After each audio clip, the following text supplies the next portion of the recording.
Ain't selling no drugs or nothing. That's what the bucket boy said when I pulled up to the light at 87th and Lafayette.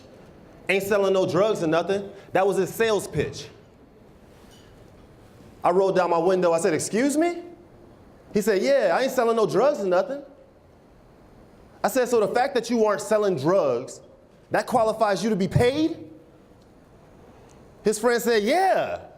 Ain't like we out here trying to rob nobody. I said, so the fact that you didn't rob me entitles you for compensation? He said, yeah, man, I don't got no job. Ain't nobody trying to hire me because I got a felony on my record. Plus, my parents ain't around. I got to be the backbone. Take care of my little sister.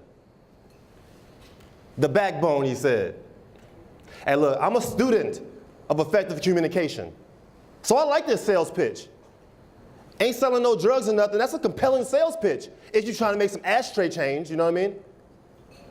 But if you're trying to make some real money, take care of your little sister, the real question is, why aren't you selling no drugs or nothing? Entry-level pharmaceutical reps, they making $65K a year plus bonuses. I mean, clearly he didn't lack the hustle, the sheer grit and determination it takes to dodge cars on 87th Street, spark up a conversation with a complete stranger, and make a sales presentation before the light turned green. That demonstrates you got the skills. Why aren't you selling no drugs or nothing? He said, oh, I don't want to sell nothing illegal. I'm trying to make money legally. It's hard out here. Ain't nobody ever gave me nothing. My parents ain't go to college. The city's messed up. The cops is messed up. The gangs is messed up. I said, hold up. Disappointments are reserved for bucket boys on 87th Street? What about the bucket boys on 35th, on 47th, on Garfield, 63rd, 69th, 79th, and 95th? Some of their parents ain't go to college too, right?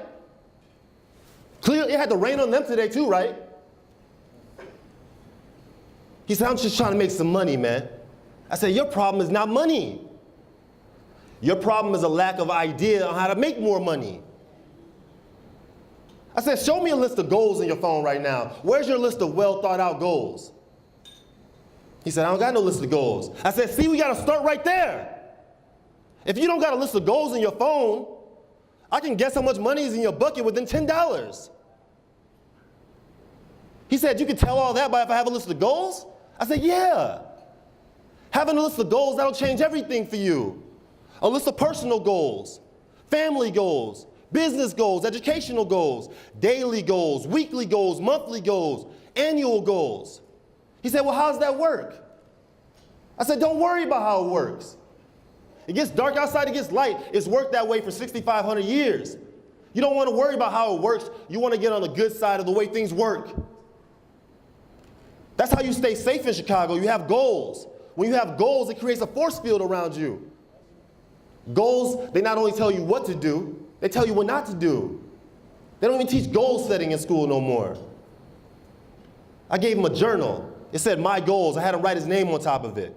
Now the bucket boys, they don't even ask me for no money no more. When they see me on the street, they say, yo, what's up, big homie? Where the list of goals at?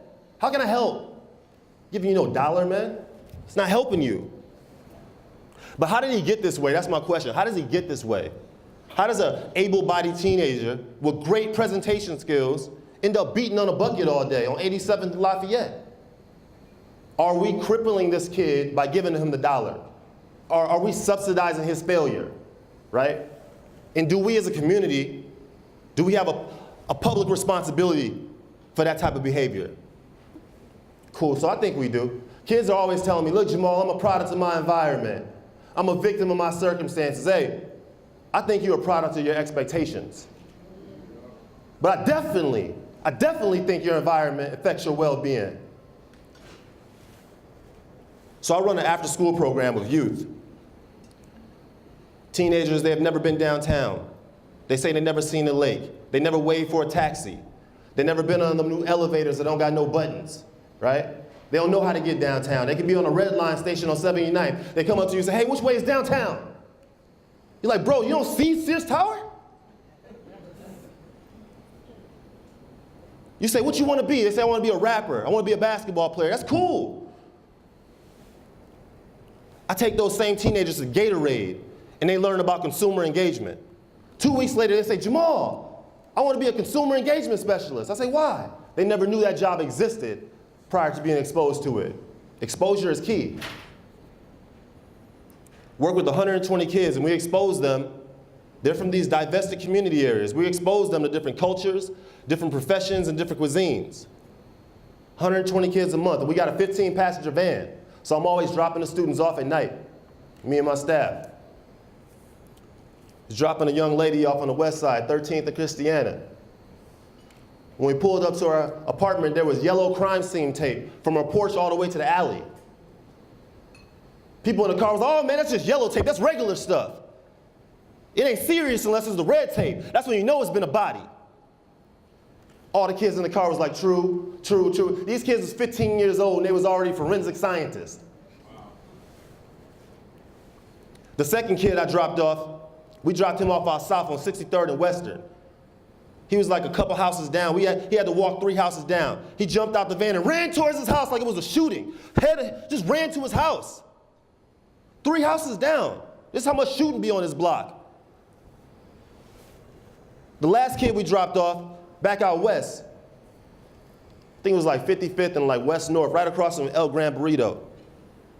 Dropped the kid off, his name was Kendall. I was like, Kendall, before you get out the car, man, I need you to grab a couple of these McDonald's bags. You know, the kids, all they eat is McDonald's.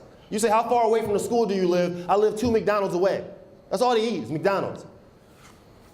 I said, yo, grab some of these bags out the car. We gotta respect the van. I need you to grab 3 or 4 of these bags and throw them out once you get inside. He's like, okay. Kendall grabbed a few bags, took a couple steps outside the van and threw all the bags on the ground. It was like he was flicking a piece of gum on the ground. He threw 4 McDonald's bags on the ground, like it was regular. It got me thinking on the way home, I was like, man, how many times do you gotta see yellow tape before you say, oh, well, there's some yellow tape right there. Man, I guess summertime is on the way. That's your takeaway. Summertime is here, yellow tape. How many shots do you have to hear before you become desensitized? You tell yourself they firecrackers. You go back to sleep like Eric. How many times do you gotta walk by a vacant lot full of trash before you just become disengaged? You don't even notice the trash is there, right? Oh, mercy. Something is wrong. Your environment definitely affects your well-being. Something's wrong when you go to KFC and just throw the whole bag on the ground. And if you're walking by a vacant lot full of trash and you got a stroller and you're pushing a baby in a stroller, does the baby grow up thinking the trash is regular? The answer is yes, they do. Your environment impacts your well-being. It affects it. It takes away from your physical reflexes, man. You go to the hospital, you go to the doctor hits your knee with a reflex hammer. If there's no knee-jerk reaction, there's something wrong with your central nervous system. If you walk in front of your crib and it's trash in the front yard, you don't pick something up, something wrong. Something wrong with the community's nervous system, man. Man, you ever been at somebody's house, you watching TV, and a mouse run right out in front of the TV? It happens so fast you can't even act like you ain't even noticed it. You just like, dang. In a person's house that it is, they so used to having mice, they ain't got no reaction. And there's no jolt of fear, no shame or embarrassment. They have no physical reflexes at all. A couple minutes later, the mouse come back out. This time he bring his friends with him. He said, come on out, y'all, it's safe. They don't mind. They ain't got no physical reflexes. They used to things being decrepit. We can get all the crumbs we want. That's the same thing the drug dealer says on 79th and Cottage, right in front of Happy's Liquor. He served his drugs all month. Next month he say, come on out here, y'all, the store owner don't mind. He ain't got no physical reflexes. He used to things being decrepit. We can sell all the drugs we want. That's what the police officers say, man. Come to the community, shoot a kid 16 times, they don't mind. Just look at it. They used to things being decrepit.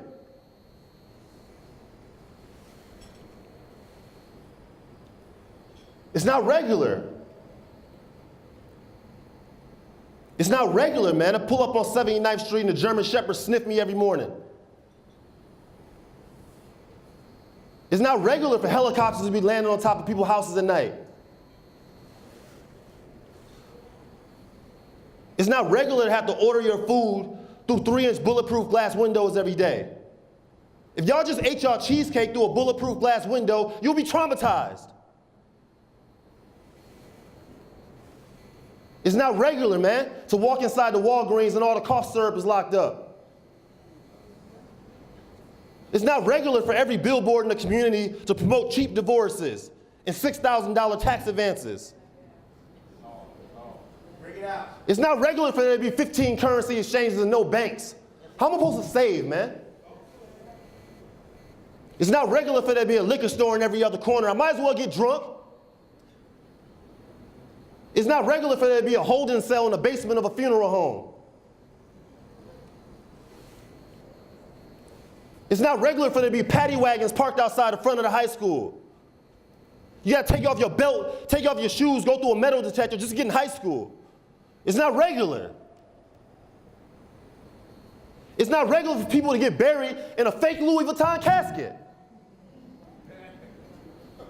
The hell is going on? People my mom's age walking down the street with bags, plastic bags, but they got the brand new Jordans on. What is Michael Jordan doing? Does he know?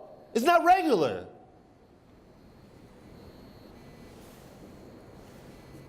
Man, it's not regular for 90% of the kids in my program know somebody has been murdered. But only 10% of the kids in my program know somebody's been to college. And they like to say that I work with at-risk youth.